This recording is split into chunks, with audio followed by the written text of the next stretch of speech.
Buenos días a todos. Bienvenidos a este FAPTEC de Ayudas DANA, Medidas Fiscales y Laborales. Forma parte del ciclo de actividades extraordinarias organizadas por la Fundación de Estudios Bursátiles y Financieros para ofrecer ayuda a profesionales y a empresas afectadas por la DANA y también para todos aquellos asesores y profesionales que están ayudando a esta recuperación que está resultando compleja en este final de 2024. Hay que destacar el compromiso de los despachos y de los socios de la Fundación en esta ayuda a las pymes y a profesionales afectados, ¿no? Destacar que es un momento crítico para la Comunidad Valenciana, pero que es una comunidad tremendamente emprendedora, tremendamente dinámica y que entre todos pues saldremos adelante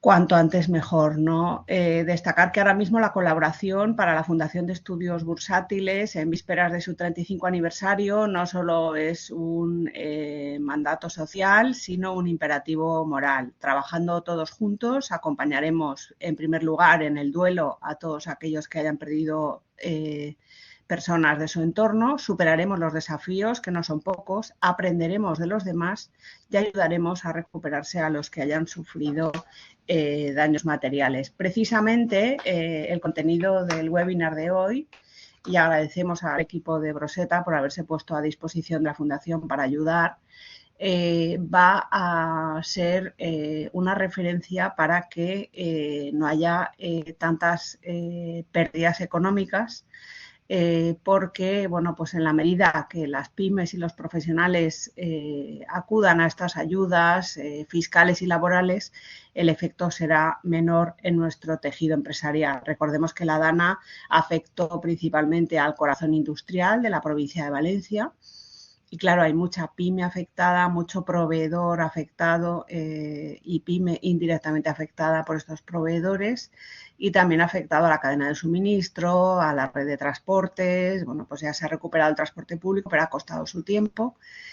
Y después de este preámbulo pasamos a la parte importante del webinar, en la que contaremos con 3 ponentes, con José María Beneito, con Juan Saner Melando y con Arturo Caballer.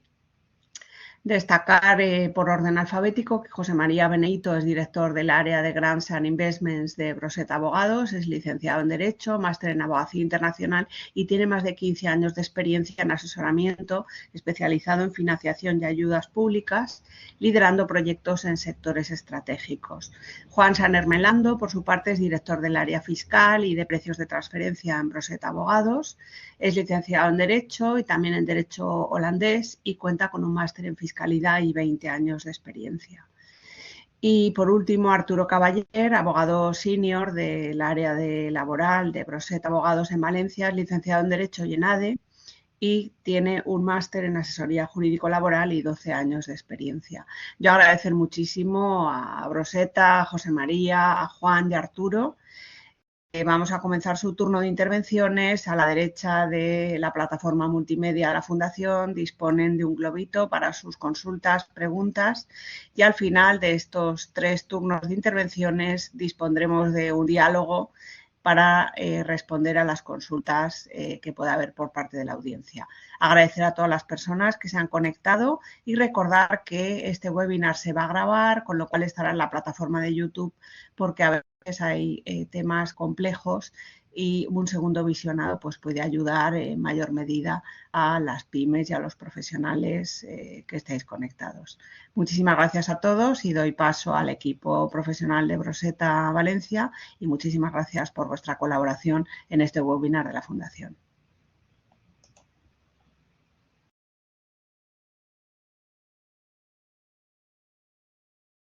Estupendo. Pues muchas gracias, Isabel, y la verdad que es un placer compartir esta charla con vosotros. Vamos a intervenir, como has indicado tanto Arturo, Juan como yo. Empezaré yo con la parte de ayudas y luego se centrarán Juan y Arturo en detalle con las partes de fiscal y laboral. Y y deciros que al final son muchos las órdenes, decretos y medidas de ayuda que están saliendo tanto a nivel regional como nacional, con lo cual el objetivo de esta intervención es tratar de ordenarlas y, sin embargo, no podemos entrar mucho en detalle, pero cualquier duda pues trataremos de resolverla después en el turno de preguntas. Y sin más, comenzar en la parte de ayudas. La forma que he pensado para ordenarlo es, en primer lugar,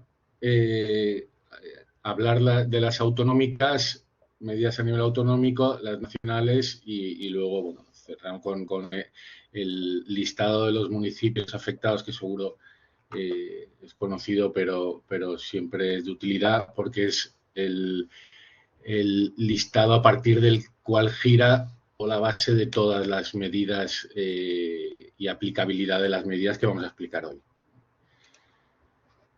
Pues, en primer lugar, en cuanto a las medidas del Consejo, un primer bloque son las medidas inmediatas que salieron, que están destinadas más a personas físicas, es decir, a estos bienes de primera necesidad, tanto esta como la siguiente, que tenían han pasado rápido las semanas, parece que ha pasado ya tiempo, esas fueron de las primeras que salieron. En cualquier caso, de esta medida, pues simplemente destacar que hubo una ampliación del plazo de solicitud hasta el 16 de diciembre, que básicamente para incluir nuevos municipios afectados, que, como decía, es la base sobre la que giran todas las medidas, ¿no? La localización, ya sea de la vivienda, de la actividad de la empresa, etc. En segundo lugar, la medida también dentro de este primer bloque de personas físicas a alquileres de nueva vivienda. Esta medida, el plazo para la solicitud y el rango de aplicación es más amplio, porque son hasta 12 meses de alquiler y hay un plazo de solicitud hasta 30 de junio de 2025. Si bien no es la medida inmediata, sí que también parece, según nos ha informado, que, pues, que está teniendo bastante aplicación. Tanto en esta como en la anterior, una de las cuestiones que sí que nos gustaría destacar, que también vimos que pasó en las medidas nacionales, es cuando en los casos de alquiler de vivienda es importante, porque las ayudas siempre van a estar, giran, en este caso, municipios y vivienda, ¿no? Es una ayuda por vivienda, tanto la de enseres, desde luego la del alquiler, pero en el caso de alquiler hay que ver con el propietario quién debería obtener esta ayuda, ¿no? Si los enseres, y es una cuestión que estamos viendo que puede tener algo de criticidad y que es importante acordar con los respectivos propietarios. Por otro lado, ya en la Generalitat, las últimas medidas que salieron recientemente para las empresas, que son ayudas que orientadas ya a la parte de reactivación y mantenimiento del empleo en estos municipios, y que están destinadas a empresas, autónomos con asalariados, es decir, autónomos sin asalariados es la medida que salió el martes por Labora, y que es una medida diferente, y todas las agrupaciones activas, siempre dentro de las fechas, en la ventana de tiempo donde ocurrió, pues, la DANA, ¿verdad? Aquí hay dos programas, uno destinado a empresas industriales y otro a empresas comerciales. Cada uno está dotado con una bolsa de 50 millones y las ayudas son hasta 30.000 euros por empresas industriales y 15.000 en las de comerciales, turismo y servicios. La subvención base son 5.000 euros y se va añadiendo 1.000 euros hasta los topes por trabajador. Importante aquí reseñar que son ayudas directas en concurrencia simple. Esto quiere decir que los primeros, la concesión de las ayudas va a ser en base a el orden de solicitud por estricto orden, ¿no? Con lo cual,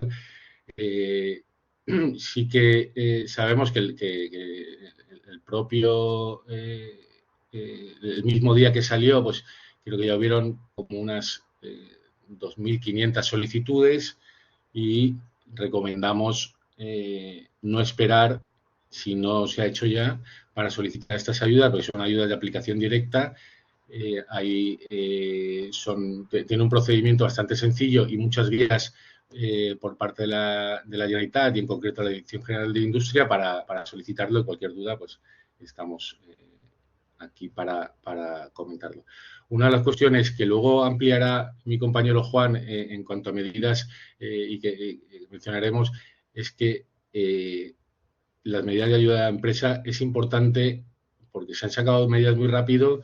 Los requisitos de solicitud se han intentado que sean los mínimos posibles, pero una vez solicitado, si es posible la solicitud, y lo veremos más en la medida nacional, es importante que se vinculen todas a daños específicos, por un tema de acumulación de ayudas para un daño específico o seguros y ayudas, que son todas acumulables, pero siempre hasta el 100%. Y, por otro lado, ante posibles inspecciones, porque la normativa europea de ayudas de Estado prevé la compatibilidad de este tipo de ayudas, evidentemente, pero sí que es muy estricta en cuanto a la visión de control y asociación, vinculación de las ayudas a daños específicos que no vayan más allá. Sin más,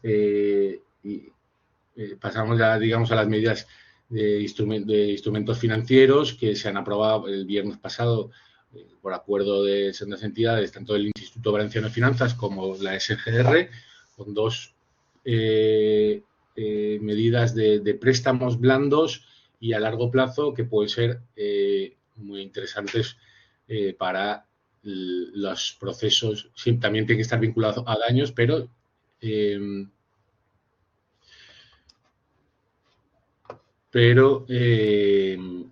que estar vinculado a los daños, pero puede ser también para medidas para la inversión, reposición y reactivación de todas estas actividades y de cada una de las empresas. En cuanto a las empresas que son beneficiarias, son todos los sectores, excepto tabaco, alcohol, etcétera, y seguros, actividades financieras e inmobiliarias, y, como decía, tienen que estar sufriendo los daños. La forma de solicitud, aquí sí que va a ser las líneas de crédito del IVF con simplificación de los trámites, pero al final sí que se va a determinar pues una calificación de cada una de las empresas.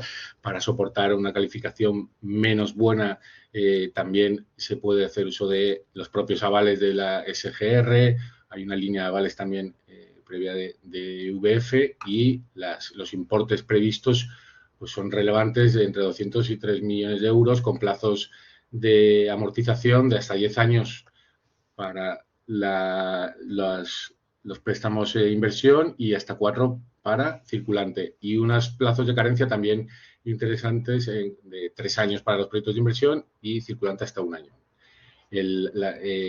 Ambos créditos son a 0% de interés, y la línea de SGR está más enfocada también pues, a autónomos y pymes más pequeñas, y digamos es el hermano pequeño de esta medida, ¿no? Que son en todo caso complementarias.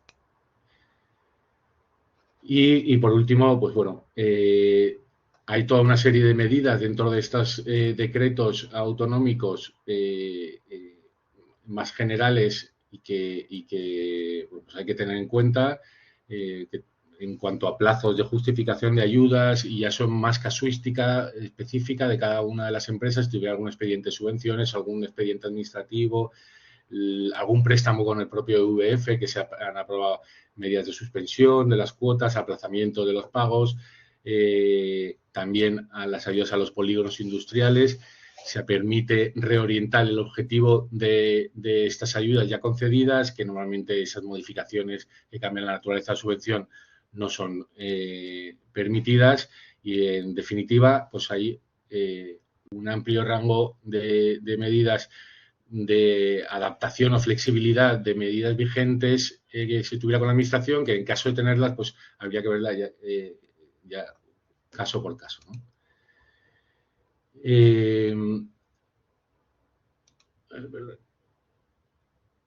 Bueno, y estas, por otro lado, estamos ya en las medidas a nivel nacional, que tenemos también esta primera parte de las personas físicas, que reproduce la que he explicado anteriormente con la de la Generalitat, y bueno, el planteamiento es similar, con unos importes, pues como veis, mayores, y por otro lado, una cuestión importante, y es dentro de los daños a cubrir por los seguros, en casi todos los casos es el consorcio de compensación de seguros quien está cubriendo estos siniestros, y el consorcio, en el caso de empresas o actividades empresariales, sí que tiene una franquicia del 7%. Entonces, en la medida, el primer Real Decreto que sacó el Ministerio, se eliminó esta franquicia para empresas cuyo volumen de negocios fuera inferior a 6 millones de euros anuales, y en el caso de empresas cuya actividad tenga un volumen superior, se establece una subvención de hasta 37.000 euros, 36.896, para cubrir este 7%, que en algunos casos, pues dependiendo de la magnitud y el alcance de la empresa, pues puede ser suficiente o no, pero al menos es, digamos, un repositorio para cubrir estos daños que normalmente no se pueden cubrir. Esta medida a nivel nacional la explicará mejor Juan a continuación de mi ponencia, porque es una medida que se ha instrumentado como ayuda directa ya para las empresas dentro de las medidas fiscales, porque está gestionada por la propia AEAT, y os la explicará con más detalle a continuación mi compañero Juan. Por otro lado, pues, como decía, la línea de avales públicos a través de ICO y CERSA, que también son relevantes, sobre todo para este planteamiento de la reactivación y reconstrucción, ¿no? Y que tan importante es tratar de hacerlo con la máxima agilidad posible, y esta es una de las medidas que se establece para la solicitud de préstamos, tanto públicos como privados. Sí que es verdad que a nivel del Ministerio, los detalles de estos avales, como de los préstamos que vemos a continuación, que salieron recientemente, están todos sometidos a un detalle mayor que se establecerá por acuerdo del Consejo de Ministros, donde ya se podrá determinar los plazos, condiciones, etcétera. Y, como os decía, también se han aprobado el pasado viernes, junto al reinicia autos que vemos a continuación, unas medidas de financiación en paralelo a la Generalitat, evidentemente, y sobre todo enfocadas, son 3 medidas con un importe total de 1.200 millones de euros de bolsa económica, que están gestionadas directamente a través de ENISA, SEPIDES e ICO. Las primeras 2 entidades son ellas mismas las que gestionan las medidas, y el ICO nuevamente a través de entidades de colaboración, que son las entidades financieras. En la parte en el préstamo de ENISA, que reinicia más o plus FEPIME, de 350 millones de euros, hay una parte reembolsable y una no reembolsable. Aquí, de nuevo, el importe o el porcentaje de tramo no reembolsable del préstamo se establece que será determinado por acuerdo del Consejo de Ministros. En todo caso, nosotros sí que adelantamos que al ser una ayuda de minimis, según está prevista en el Real Decreto, pues entendemos que no va a poder ser mayor de 300.000 euros, que es el nuevo importe de minimis que se ha establecido recientemente por la Unión Europea. Las características comunes de estos préstamos y estas medidas financieras son préstamos blandos a interés 0%, sin comisiones, las solicitudes son hasta el 31 de diciembre y actuaciones financiables. Es muy similar a lo que se explicaba para las del Instituto Valenciano de Finanzas, pues son los activos materiales nuevos, la recuperación de las instalaciones, modernizar y dotar de competitividad a estas nuevas instalaciones y las necesidades de liquidez, siempre en municipios afectados y empresas que estén afectadas a estas y nombradas en el Real Decreto inicial que establece todos los municipios y que luego veremos. Por último, las condiciones principales, pues hasta 7 años y 2 de carencia en FEPIME, hasta 10 años de amortización del préstamo y con 3 de carencia en FAIP y hasta 10 años con 3 de carencia. Son todo medidas que ya están operando y que sí que funcionan con mucha agilidad en el marco del plan de recuperación, esta segunda adenda que estaba ya más enfocada a préstamos a través de estas entidades y que se ha aprovechado para canalizar esta parte por aquí, con lo cual nosotros tenemos experiencia en varias entidades y en general está funcionando bastante bien. Cualquier duda, pues la comentamos después. Y en paralelo a las ayudas financieras, también salió el plan Reinicia Auto con medidas por encima de lo esperado para la compra de nuevos vehículos o vehículos seminuevos. Todas las ayudas se instrumentan a través de entidades colaboradoras que son los concesionarios, con lo cual todo el proceso de solicitud se gestiona por los propios concesionarios. Están vinculadas a sustituir coches que fueron afectados por la Dana y las cuantías, como veis, pues son relevantes, están divididas en 2 grupos por etiquetas, es decir, las de etiqueta de 0 emisiones y la de Eco y C, y puede llegar hasta 10.000 euros en coches y furgonetas nuevas, 4.000 seminuevos, se considera seminuevos vehículos que estén matriculados con posterioridad al 30 de octubre de 2001, es decir, vehículos de unos 3 años. Y en el caso de etiqueta CEO, los importes máximos son la mitad, de 5.000 y 2.000 euros por vehículo nuevo y usado. Y bueno, también hay otras medidas, en el caso también, como os comentaba respecto a la Generalitat, ámbito energético, flexibilización, suspensión, aplazamiento de contratos también, en cuanto a los órganos de gobierno de las entidades, fundaciones, asociaciones, agrupaciones que estén afectadas en los municipios a la hora de presentar, de celebrar sus reuniones de los órganos de gobierno, aprobación de cuentas y formulación de cuentas el año que viene, se da un periodo pues bastante flexible y ampliado para poder celebrar más adelante o formalizar estas cuestiones y centrarse ahora en las medidas de un poco de reactivación. Pero yo tampoco me voy a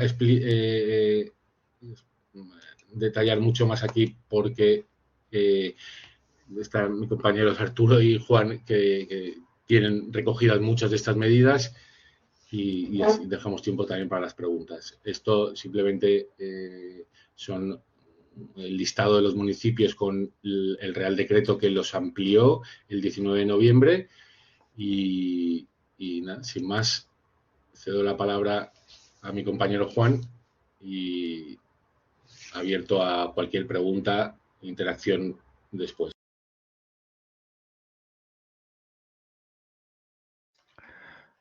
Hola, buenos días. Bueno, en primer lugar, dar las gracias a la Fundación Isabel por ofrecernos esta oportunidad de colaborar con ellos y tratar de la mejor manera posible de explicar las medidas, en mi caso fiscales, y aclarar cuando hay dudas de interpretación, que es bastante a menudo, y también por intentar ser rápido, lo cual me va a costar, porque hay muchas medidas, me pongo a ello directamente. En mi presentación la he dividido en 4 partes, simplemente me menciono la normativa al principio para que quien quiera ir a la fuente pues lo lea directamente, y trataré primero de las medidas fiscales a nivel estatal, luego de las autonómicas y luego trataremos también el tema de donativos y ayudas que la gente está recibiendo o la gente que quiere darlos o empresas que quieren darlos, de cómo configurarlos de manera que también sea pues lo más eficiente desde el punto de vista fiscal, y las dudas que pueden surgir, sobre todo que está pasando mucho, dudas de qué ocurre si trato de ayudar a mis empleados, cómo se come esto fiscalmente, ¿no? Son muchas medidas, algunas las pasaremos muy por encima, están todas mencionadas en la presentación, y algunas pues tienen menor enjundia o son muy claras, y otras que son las que trataremos por importancia o porque generan más dudas de interpretación.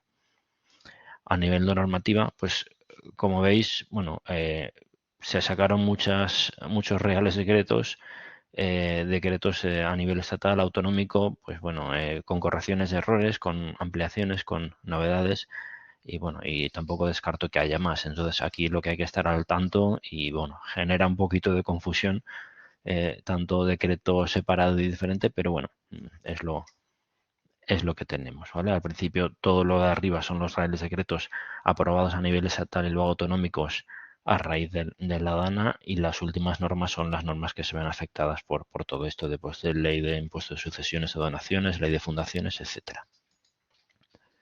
Para empezar con las medidas fiscales estatales, por enfocar el tema, al final la norma habla, tanto a nivel estatal como autonómico, de afectados. Pues con el listado de municipios y pedanías que ha comentado antes José María, al final pues hay unos criterios objetivos y que vienen definidos pues por la zona geográfica, y luego por quien tenga su domicilio fiscal, explotación o un bien inmueble afectado en la zona, ¿no? Eso es en líneas generales, aunque luego habrá algún que otro matiz. Entonces, la primera de las medidas estatales que vamos a comentar muy por encima es el tema de suspensiones y aplazamientos a nivel de declaraciones, liquidaciones o pago de tributos. Esto se parece mucho, y muchos lo recordaréis, a lo que sucedió con el COVID, que al final hubo como un periodo de congelación o pausa fiscal, por llamarlo de algún modo. El enfoque es, oye, que las empresas y autónomos y personas físicas se ocupen de lo que se tienen que ocupar ahora, y no de que tienen un plazo que contestar o un impuesto que pagar entre el 28 de octubre y el 30 de enero, ¿no? Entonces, hay una serie de requisitos, y esto es importante porque es diferente a nivel estatal y a nivel autonómico o local. De las medidas estatales, de los impuestos estatales, o sea, IS, IRPF, IVA, plástico, impuestos especiales, aplicará solo a empresas con un volumen de operaciones en el 2023 inferior a 6 millones, que es el paso a gran empresa, ¿no? A efectos de IVA. Esto limita bastante la aplicación de esta medida, porque de finales de octubre a 30 de enero las empresas que presentan declaraciones semestrales no hacen ni IVA ni retenciones. Lo único que puede haber es un pago fraccionado en diciembre. Pero bueno, llegado el caso, ese se podría aplazar tanto a nivel de presentación como a nivel de ingreso, ¿vale? A nivel de impuestos autonómicos, ITP, sucesiones, IBIS, IAS, etcétera, el Estado ha aprobado que eso sí que tiene suspensión o aplazamiento sin tema de volumen de operaciones, ¿vale? Eso es importante tenerlo en cuenta. O sea, si eres una gran empresa, te toca pagar retenciones o te toca pagar IVA, pues oye, se podrá intentar pedir un aplazamiento, pero no en base a estas medidas excepcionales, ¿vale? No aplica estas suspensiones y aplazamientos a modelos informativos a nivel intracomunitario, pero bueno, son informativos, en este caso no hay un defecto de ingreso.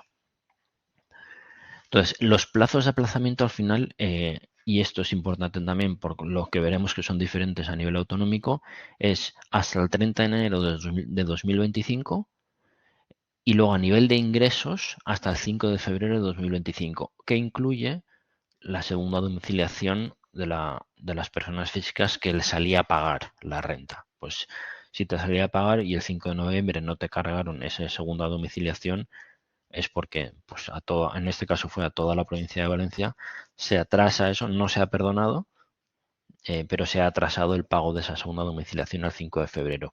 Y lo mismo pasará con si tenías un aplazamiento, un fraccionamiento que vencía hasta esa fecha, se atrasa. Es decir, a nivel impuestos, si eres una empresa menor de 6 millones, te puedes, entre comillas, despreocupar y a partir de finales de enero ya ir viendo estas cosas, tanto a nivel de requerimientos, reclamaciones, pagos, presentación de impuestos.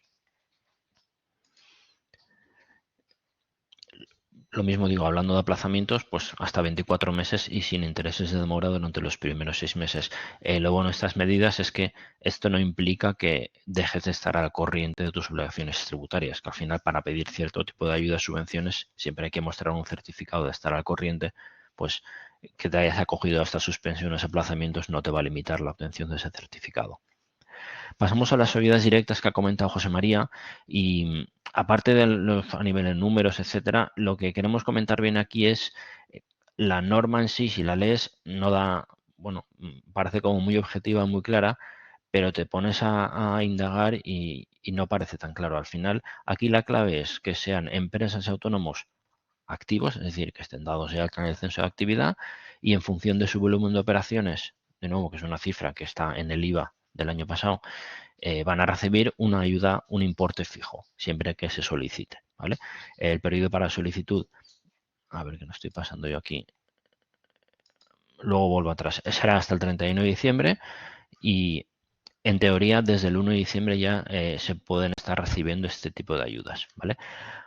Aquí la clave es, en la norma no aparece, pero cuando uno entra en la web de la agencia tributaria, y en el formulario, que es muy sencillo, apenas hay que poner datos, hay que hacer un check en una declaración responsable que la pongo aquí en cursiva.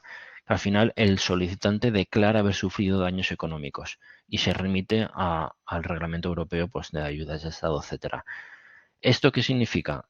Pues significa que aunque la ley no hable de daños económicos, sí que tienen que existir esos daños económicos, entre los que se encuentra el lucro cesante, por esa remisión al Reglamento Europeo, que se deben de poder justificar, idealmente a través de informes periciales. Bueno, yo supongo que el seguro también cuando va a dar informes de auditorías para el lucro cesante.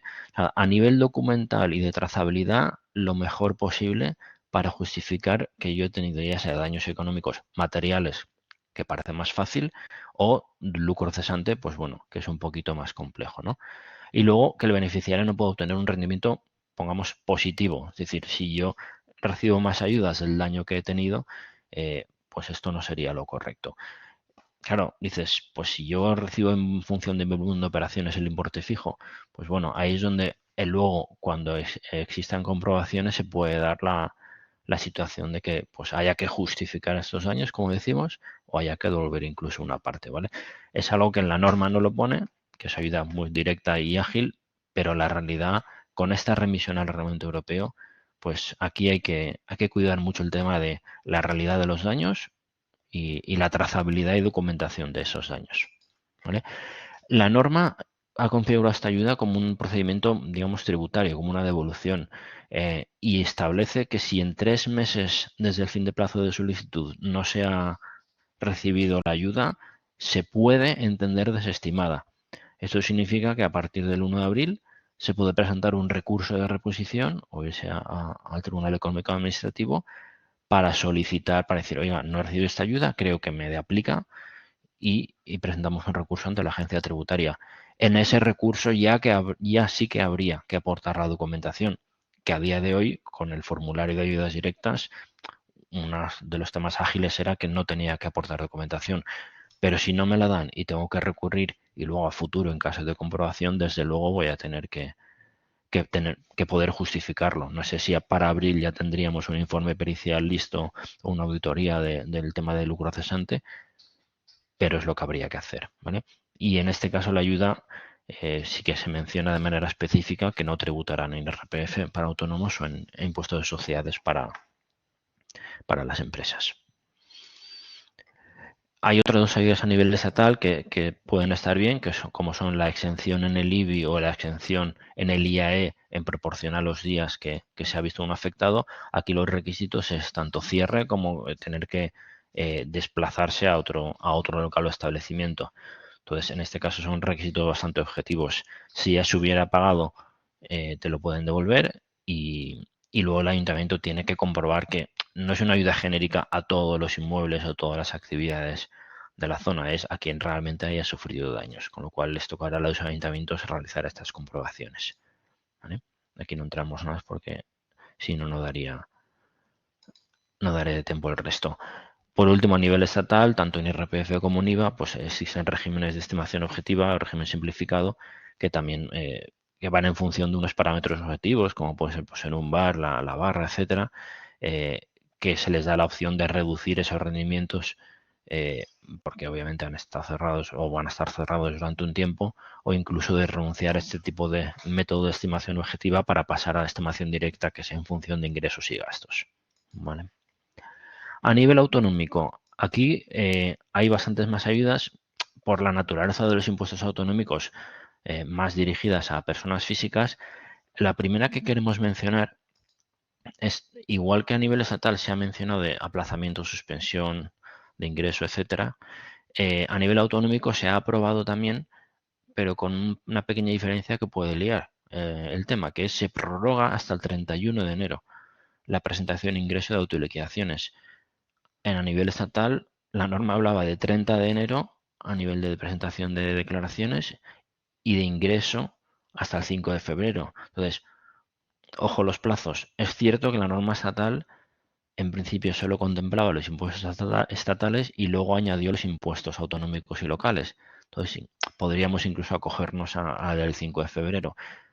Pero ojo, no intentemos fijarnos más en el tema de 30 de enero con fecha límite para no apurar plazos y que luego por estas diferencias que generan un poquito de lío nos quedemos fuera de esa prórroga sin perjuicios. ¿Vale?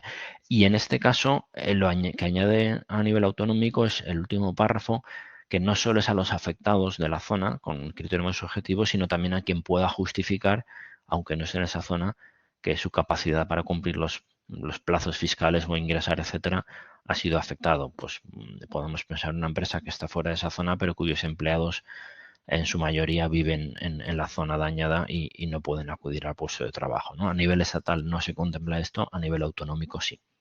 De nuevo, repito, hablamos de impuestos de sucesiones, donaciones y TPA-JD principalmente. Hay medidas fiscales dirigidas a personas físicas pasado muy rápido, como ayudas para la rehabilitación de vivienda o elementos comunes. En la que nos queremos centrar sobre todo es en, y estas las paso rápido, ¿vale? Es en la reducción, la segunda de estas ayudas, que esto entendemos que le va a aplicar a bastante gente, es la reducción del 100% en la base imponible del impuesto de donaciones para quien haya recibido, ¿vale?, sea donatario entre el 29 de octubre y el 31 de diciembre del 2025, es decir, no ahora, sino un año más. ¿Vale? Esta medida al final está muy bien porque decir, oye, si yo quiero ayudar a una persona, no tiene por qué ser familiar, puede ser cualquiera, yo como empresa o yo como vecino o como, oye, que estoy sensibilizado con ese tema y hago ayudas directas más allá de las que puedo hacer a través de fundaciones, quienes lo reciban, personas físicas, van a tener esta reducción del 100%, es decir, les va a llegar el dinero íntegro, no van a tener que pagar donaciones. Esto hay ciertos requisitos, que es con un límite de 150.000. También para cuando es para un autónomo, si destina para actividades económicas, pues 250.000. Y sí que es cierto que esta persona tiene que destinar este dinero para pues, restablecer, ¿no?, su situación, pues comprar bienes, etcétera, en la medida que ha sido afectado. Y luego se debe hacer en escritura pública cuando el importe de donación supere los 4.000 euros.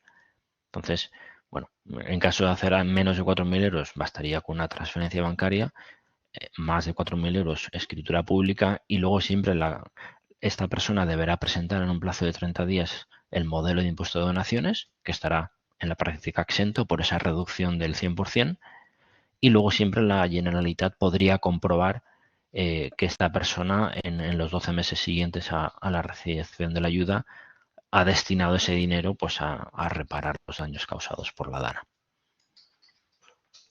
Luego también a efectos de tanto de bienes inmuebles como de vehículos, bueno, hay exenciones en ITP, AJD, pues cuando has tenido que pues, comprar una casa, división horizontal, obra nueva, etcétera, ¿no? O comprar otro coche. Al final, que en este caso el enfoque es que los impuestos no encima te joroben aún más sobre la situación en la que estamos. Por último, vamos a tratar de, desde el punto de vista ya de quien quiere dar ayuda, cómo lo puede hacer de modo que pues, sea lo más eficiente posible a nivel fiscal y qué opciones hay, que hay varias, ¿vale? En primer lugar está la de siempre, que es la donación a través de fundaciones o asociaciones que sean entidades sin ánimo de lucro y que están inscritas en los registros correspondientes, que al final, bueno, veo una pregunta que voy a tratar ahora, tema de empresarios y empleados. Al final estas donaciones tienen su deducción tanto a nivel de impuestos sobre sociedades como a nivel de impuestos sobre la renta, pues con las reglas generales que no tienen, pues aquí están las explicaciones y límites y porcentajes, que no, esto no cambia con respecto a la DANA, esto siempre puede ocurrir. ¿Qué ocurre en estos casos de la DANA en especial? Pues que ha habido muchas puede haber donaciones en especie de lo que sea, ¿no? Al final en especie es cualquier cosa que no sea dineraria. Al final, si se hace como empresa, se debe hacer una factura con IVA cero, que antes de 2022 esto no era así, con lo cual había un perjuicio en el IVA del donante o el donatario lo tenía que pagar, y la valoración será de acuerdo al valor contable de esos bienes, de esos productos en el momento de la transmisión. Si yo como empresa estoy dando unas mesas a alguien, me da igual que sea una empresa, o bueno, perdón, a una fundación, asociación que esté en este régimen de entidades sin ánimo de lucro, pues haré esta donación en función del valor contable que tenga, pues si las he adquirido por el importe de la factura, si las he fabricado yo por el valor de esas existencias, ¿no? En este caso siempre las donaciones, la clave es que luego la fundación en cuestión, asociación, nos dé o entidad pública también puede ser donación a ayuntamientos, por ejemplo, nos dé un certificado de que están acogidos a la ley 49/2002 y de que la donación es por importe X, que es revocable y que, bueno, y que entonces ese certificado es necesario para poder yo luego justificar darme la deducción.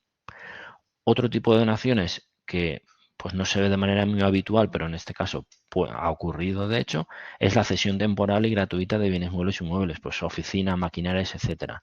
En este caso la donación, siempre que de nuevo sea administraciones públicas o fundaciones o asociaciones, se corresponderá con el importe de los gastos soportados por el cedente en relación a esa cesión. Al final, pues oye, si he pagado yo una nave para que puedan alojarse ciertas personas o el ayuntamiento pueda hacer ciertas gestiones ahí, pues tengo que hablar con el ayuntamiento o con la fundación en cuestión para que me dé un certificado de que, oye, los gastos vinculados con esa cesión temporal de bien inmueble o mueble también me sirva como base de deducción del donativo.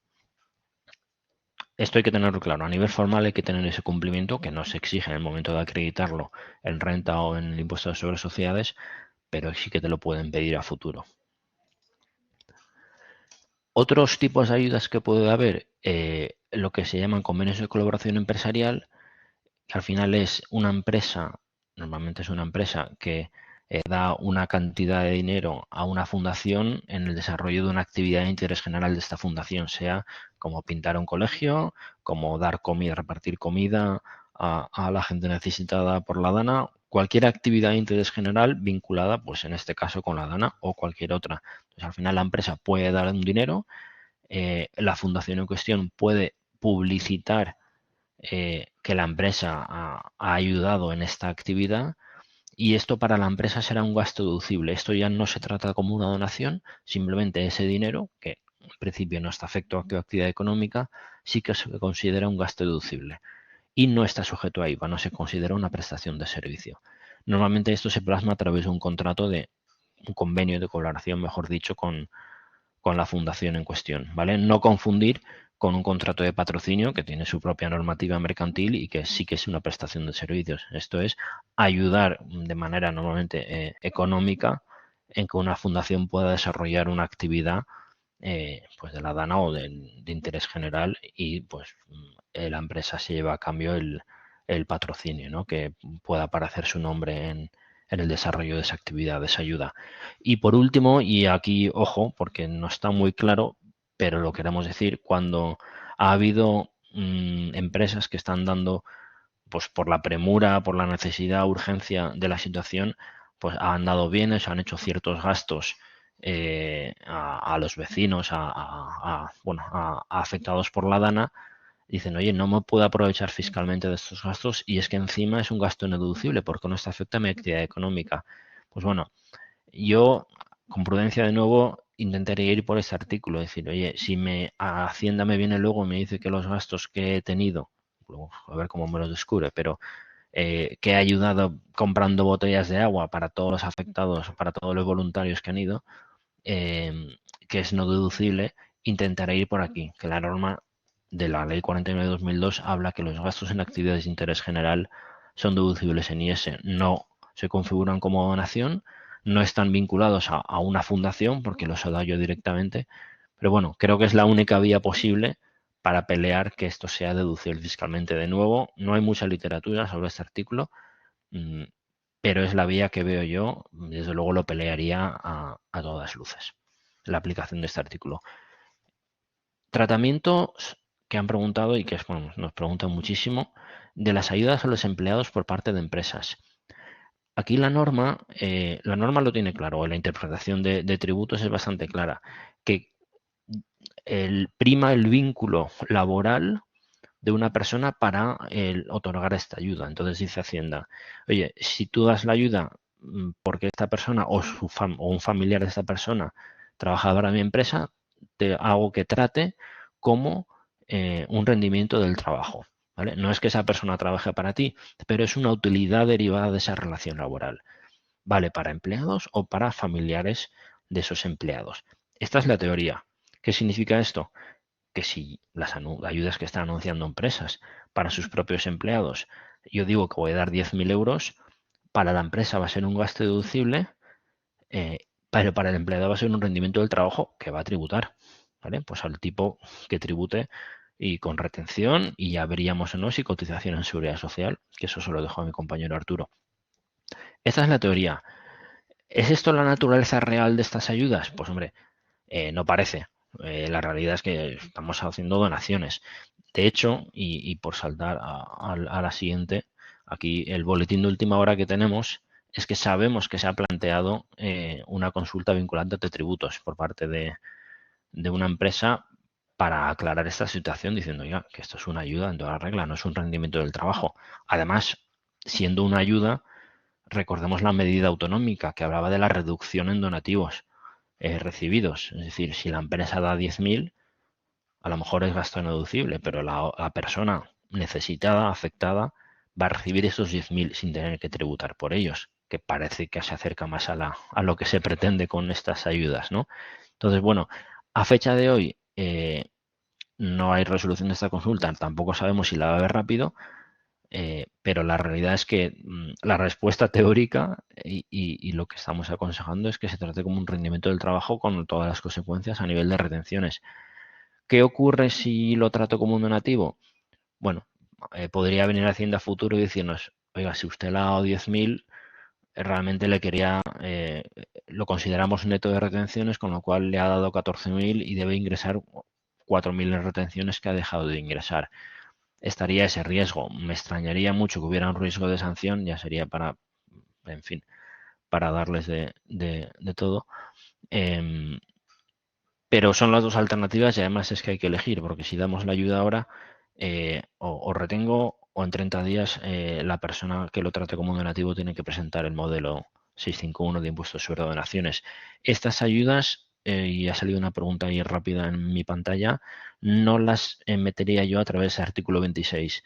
Ese artículo 26 va dirigido a ayudas a actividades de interés general, no tan personalizadas. Eso las veo pues como el ejemplo que he dicho yo de que voy a repartir un montón de agua o tengo gastos porque de lo que estoy ayudando con mi empresa y empleados como voluntario durante esto a nivel genérico. Esto es más específico y dirigido. Entonces creo que no aplicar el 26 para estas ayudas no lo veo, sinceramente, por esa interpretación tan restrictiva. Entonces aquí la duda va a seguir estando y entonces, bueno, va a haber que elegir. Y la teoría es la que es, hasta que salga tributos, a ver si responde rápido, porque si como responda dentro de 6 meses no va a servir para nada la respuesta. Y por mi parte, creo que efectivamente, luego cualquier duda, seguro que me dejo alguna que se ha preguntado que pasan muy rápido en pantalla, pero paso a Arturo y luego seguimos con las preguntas. Hola, ¿qué tal? Bueno, de nuevo, al igual que han hecho mis compañeros, agradecer tanto a la Fundación como a Isabel la posibilidad de intentar dar orden o clarificar aquellos conceptos o medidas laborales que se han establecido por parte del Gobierno. Espero y deseo que todos los asistentes que estéis aquí estéis bien y vuestras familias y, bueno, aquellos que estén afectados, pues una pronta recuperación en este sentido. Antes de empezar un poquito mi ponencia y dada lo que ha comentado Juan en torno a los donativos de los empresarios a sus empleados, al final aquí hay tres tipos. Va muy vinculado el tema laboral en este aspecto de cotización al tema fiscal o el tratamiento fiscal. Hay como tres tipos de cuestiones. Una cosa es, las empresas pueden hacer anticipos. Las empresas pueden realizar, en su caso, préstamos, que dependiendo si es a tipo cero o no, será considerado retribución en especie. Y luego está la problemática de los donativos. Al final, el criterio general que siempre ha mantenido Seguridad Social es que todo lo que se remunera a un trabajador debe ser objeto de cotización, salvo cuestiones que compensen gastos.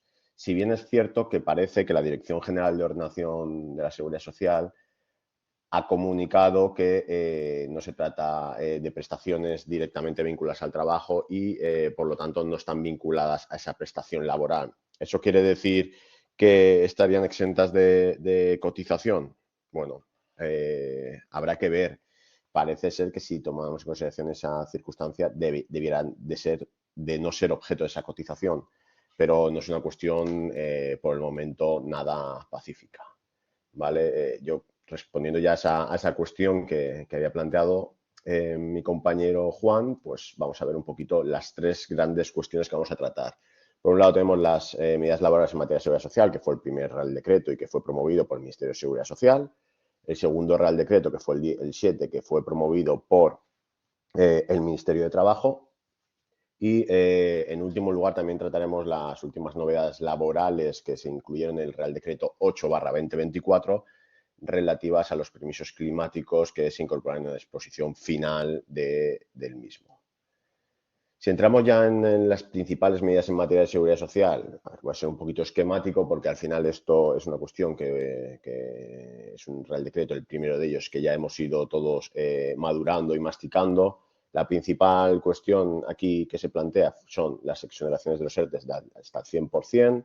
Estas exenciones es importante para empresas, está limitada a un ámbito temporal, es decir, aquellas empresas dañadas por la DAN del 29 al 4 y un ámbito territorial, es decir, aquellas que se encuentren las empresas en el listado de municipios afectados.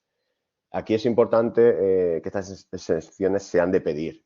Y estas exenciones también, aunque no lo ponga esta normativa, sí que van de noviembre a febrero, disculparme, y es importante conocer también que requiere un mantenimiento de empleo de 6 meses.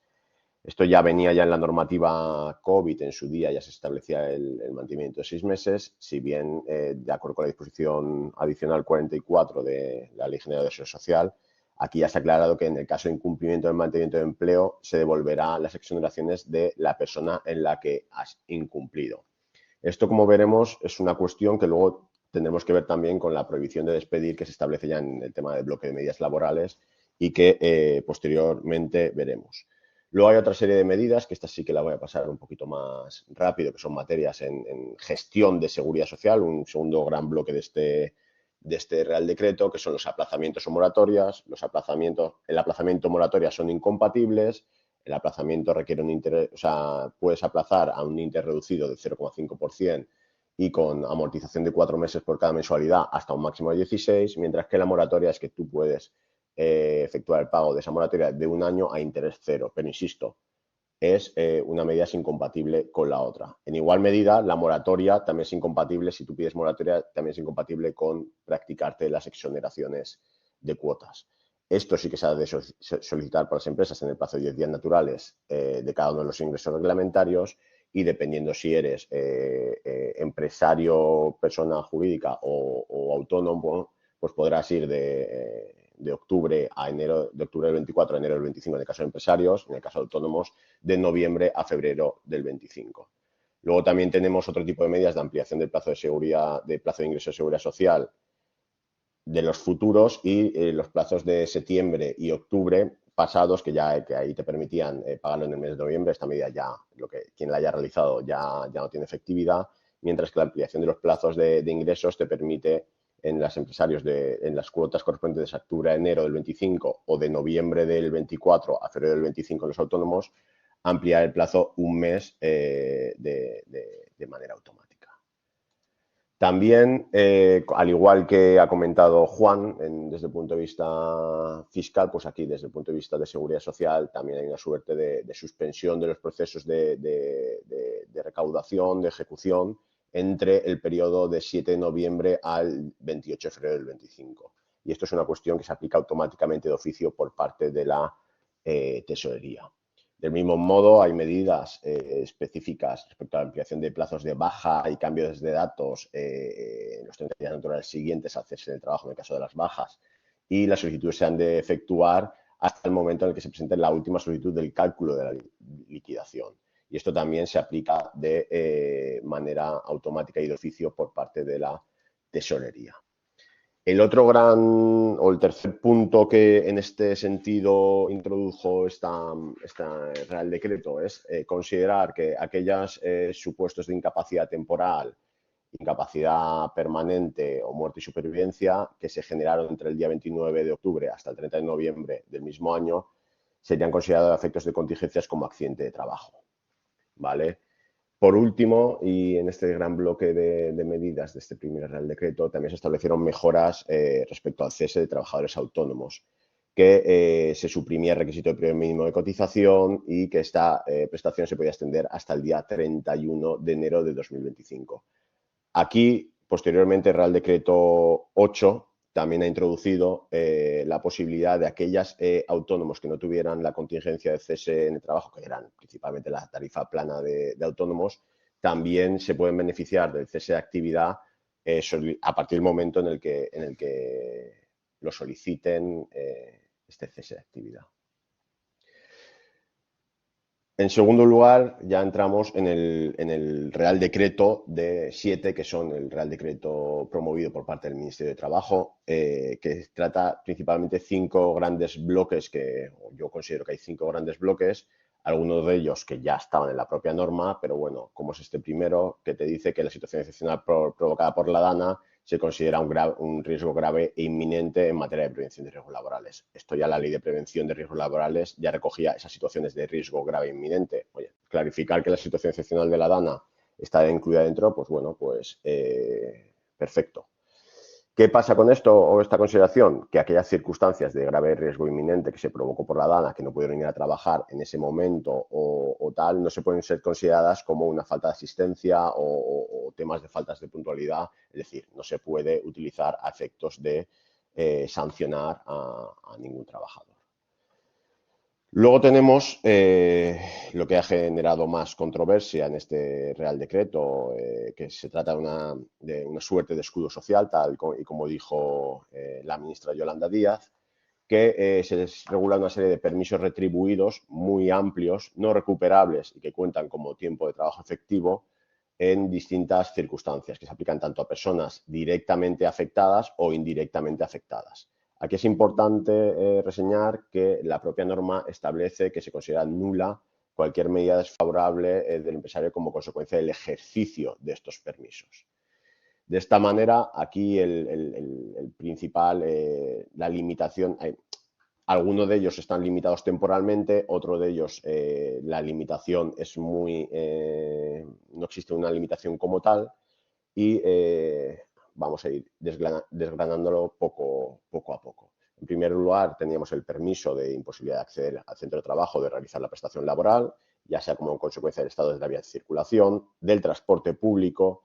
Aquí, como veremos luego en el Real Decreto, ya anticipo que el tema del transporte público en el permiso de cambio climático no aparece como tal, así como las prohibiciones, limitaciones o recomendaciones realizadas por las autoridades de protección civil. Aquí te decía hasta que perdurara la imposibilidad del plazo y esas ausencias tampoco se consideran como impuntualidades o se entienden justificadas esas asistencias. Luego había otro tipo de medidas para las personas afectadas directamente, como son aquel permiso de labores de traslado, limpieza, acondicionamiento, recuperación de enseres y efectos personales, así como la realización de los trámites de obtención de documentos oficiales.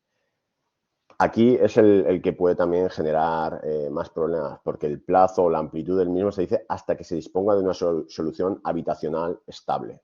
Bueno, habrá que ver qué se entiende que es una solución habitacional estable. Luego había otra serie de permisos, desgraciadamente creo que todavía quedan 4 o 5 personas desaparecidas. Bueno, se incluye ese permiso por desaparición de familiares, no se especifica el plazo. También se incluye el permiso de fallecimiento de familiares que se amplía 5 días hábiles desde el sepelio. Y por último, también, y aquí sí hasta el plazo, hasta el 31 de diciembre del 2024 con posibilidad de prórroga, para la atención de deberes de cuidado respecto a determinados familiares, por razón de enfermedad, discapacidad, como consecuencia directa de la DANA, así como cierre educativos o de cualquier otra naturaleza, incluyendo aquellos supuestos en los que la persona se hubieran encargado del cuidado de dichos familiares. Este permiso, como he dicho, está establecido al menos hasta el 31 de diciembre con posibilidad de prórroga.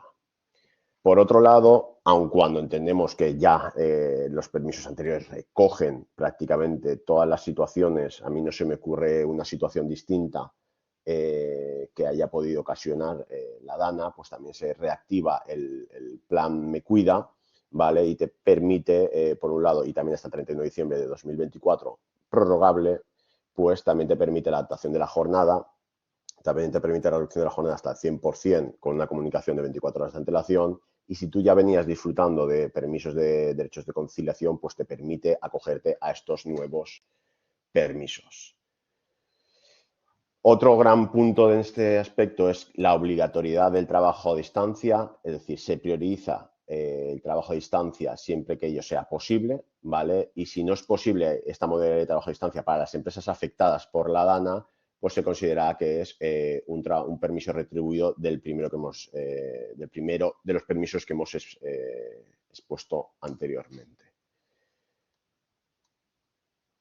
Y ya entramos al siguiente gran bloque, que es el que cerca de 31.000 personas creo que ya están afectadas por ERTEs de fuerza mayor y cerca de 2.900, 3.000 empresas están afectadas por estos ERTEs de fuerza mayor, pues viene a recoger un poquito lo que ya recogió la reforma laboral. Por un lado, incluye aquellos que tengan daños directos, las empresas podrán llevar a cabo ERTEs de fuerza mayor que hayan tenido daños directos producidos por la DANA, pero también respecto a pérdidas de actividad indirectamente originadas por la DANA. Pero aquí es muy importante conocer o ver o acreditar esta circunstancia, porque si bien el informe de la Inspección de Trabajo es potestativo en este nuevo procedimiento, luego podrán comprobarlo.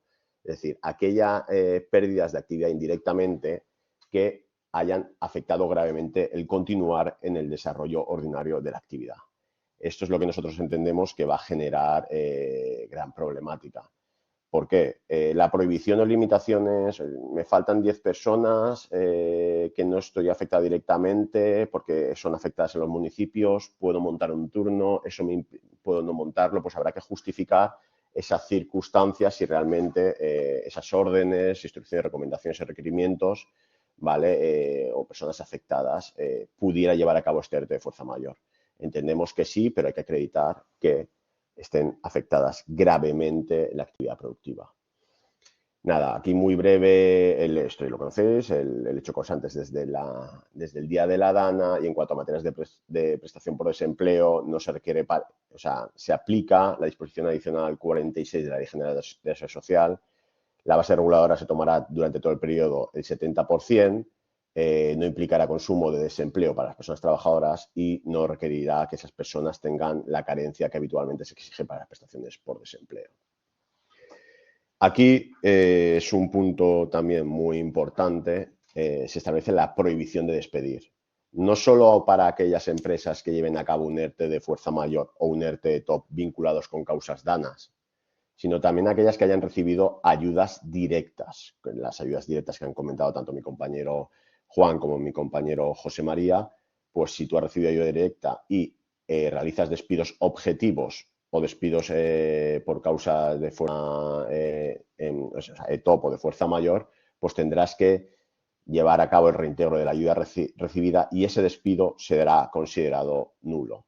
Aquí también reseñar que en el caso de estas circunstancias, en el caso de los trabajadores fijos discontinuos, no son justificativas del fin de periodo de actividad ni de la falta de llamamiento de los trabajadores fijos discontinuos. Otro tipo de medidas de manera que también se recogen es que se suspenden o se interrumpen los plazos de los contratos temporales si estás afectados por un ERTE, incluidos formativos, relevo y de sustitución, ¿vale? Y que no afecta a la duración de esos periodos. Y también se incluyen otro tipo de medidas como que se reconoce la suspensión contractual y reducción de jornada para las empleadas del hogar y también se prevé un plan de 50 millones de euros a efectos de reactivación del empleo y personas desempleadas para favorecer la contratación de personas desempleadas en las zonas, en los municipios afectados. Y por último, porque ya creemos que vamos, no sé si me he pasado ya de tiempo, nada, el último Real Decreto, que era el del plan, el de los automóviles, que se recogió en el Real Decreto 8, aquí tenemos que tener cuidado porque tenemos que atender a la literalidad de lo que se establece en los permisos. No podemos atender a las notas de prensa del Ministerio. Yo vi la nota del Ministerio vi la rueda de prensa de la ministra, a preguntas de periodistas le dijeron, oiga, este permiso que ahora voy a explicar, en situaciones, ¿qué tipo de situaciones de grave o inminente? Aquellas, y ella contestó algo así, la literalidad no la recuerdo, como alertas rojas, alertas amarillas, habrá que ver. Lo que regula la ley es 4 días en el supuesto de cambio climático, hay 4 días por supuestos de imposibilidad de acceder al centro de trabajo, transitar por vías de circulación como consecuencia de las recomendaciones, limitaciones, etcétera. Y en el caso de que se prorrogue esa circunstancia sea más allá de 4 días, se recoge la posibilidad de llevar a cabo un ERTE de fuerza mayor. Aquí, por ejemplo, a diferencia del permiso que se reguló dentro del ámbito temporal de la DANA, aquí no recoge limitaciones respecto al transporte público, ¿vale? Es una circunstancia más enfocada a nivel global y que este permiso no se limita solo al ámbito de la DANA, sino a futuras circunstancias climáticas. Y también, en igual medida, se favorece el trabajo a distancia en este tipo de circunstancias. Por último, nada, aquí decir también que la situación de grave riesgo inminente, en la propia nota de prensa del Ministerio se dijo que en el plazo de 12 meses se iba a regular en un Real Decreto medidas específicas para considerar qué situaciones o qué circunstancias pueden afectar al grave riesgo de la seguridad y salud de los trabajadores vinculadas al cambio climático. Veremos si lo hacen en el plazo de 12 meses o no. Y también se recogió, como he dicho, la fuerza mayor temporal, cuando exceda esos 4 días del permiso que hemos regulado como causa de fuerza mayor. Y por último, también se han regulado 2 circunstancias adicionales que de los derechos de información y consulta de los delegados de personal, que los empresarios deberán adoptar medidas de actuación frente a las alertas por catástrofes y otros fenómenos meteorológicos, y se remite a la negociación colectiva también a efectos de recoger protocolos de prevención de riesgos específicos frente a estas catástrofes y fenómenos meteorológicos adversos. Por mi parte, no tengo nada más que decir. Si ahora en el turno de preguntas hay alguna cuestión, pues intentaré resolverla en la medida de lo posible.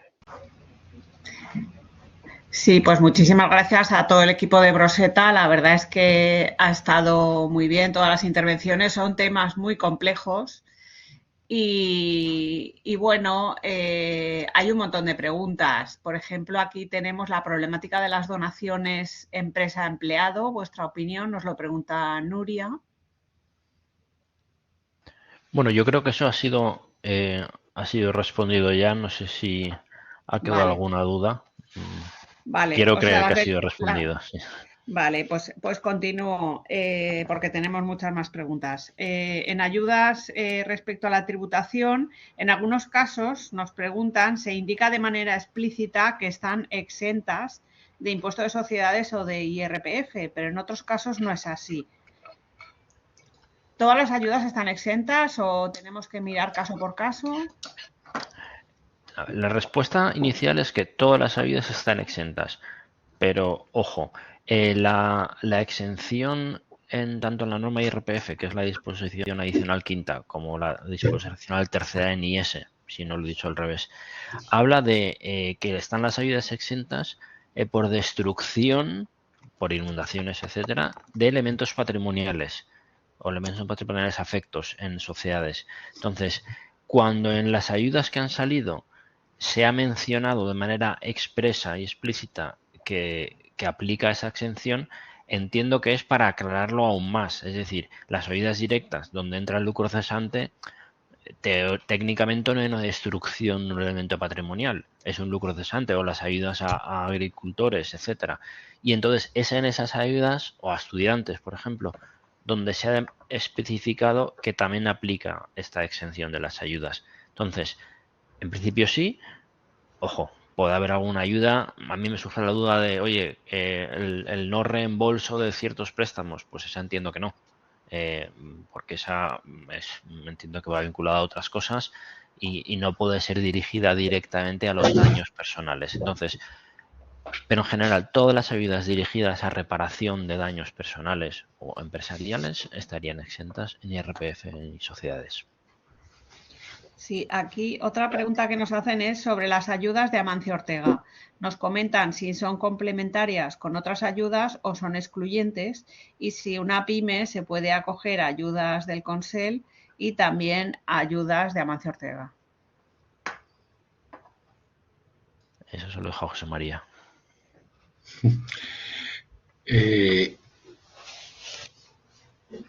A ver, que me pongo el vídeo. A nivel de ayudas, lo que hay que computar es, en la medida de lo posible, de lo que las circunstancias de cada uno, pues evidentemente son las que son.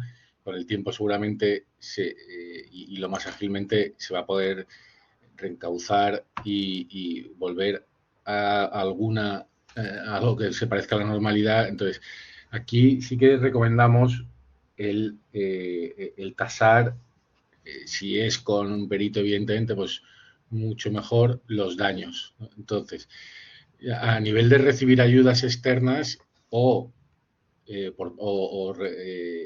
pagos por parte de los seguros, lo importante es llevar un cómputo para preconstituir la prueba a un procedimiento de inspección, de control, que tienen un plazo de hasta 4 años desde la última obligación que había pendiente por parte de los beneficiarios. Entonces,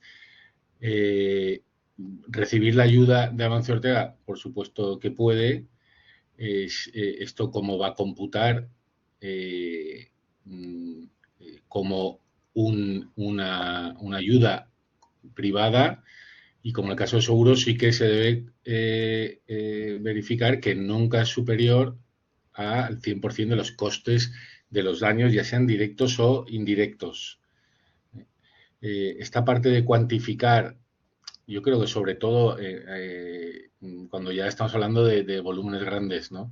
Al final, como decía Juan, pues en las partes pequeñas es difícil que se entre tanto al menudeo, pero cuando estás hablando de importes como sabemos que ha pasado ya más relevantes y empresas que tengan cierta estructura, pues sí que es importante llevar el cómputo, ¿no? Entonces, la respuesta es que sí, que las pueden recibir, pero si luego van a ir recibiendo otras ayudas, seguros, etcétera, que siempre lleven un conteo y un cómputo de que haya en equilibrio sobre sus daños totales.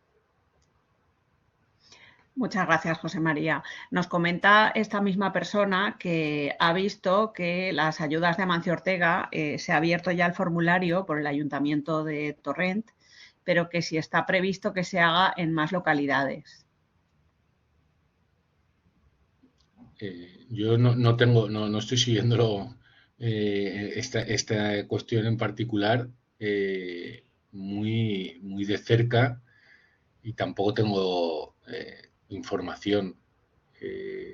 No sé por qué ha sido en Torrente y no en general. No sé si hay algún destino en concreto, es para hospitales o para alguna cuestión en particular. Pero bueno, vamos a tratar de informarnos. Ya. No sé si vosotros, Arturo, Juan, tenéis alguna información más detallada. No. Sabía de la existencia, pero no de que se circunscribía a algún tipo de ayuntamiento. A ver, por sentido tiene que amplíen, ¿no? Tampoco sé las cuantías, pero... Bueno, otra pregunta que nos trasladan en este caso de temas laborales. Nos preguntan, si una empresa abre un expediente de ERTE, ¿los trabajadores pueden ir voluntariamente a trabajar?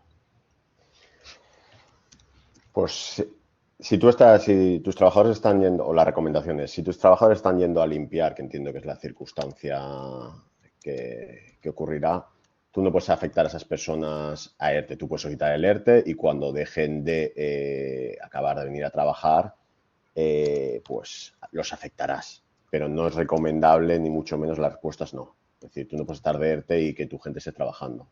Porque si bien ahora todo está autorizado, como bien he dicho, no existe un informe, pues luego pueden haber circunstancias. Ahora las denuncias también son anónimas, el ministerio pues te pueden efectuar comprobación y como hay una persona percibiendo prestación pública y trabajando a la vez, pues puedes tener un problema grande. Muy bien, pues yo creo que el resto de preguntas se han respondido.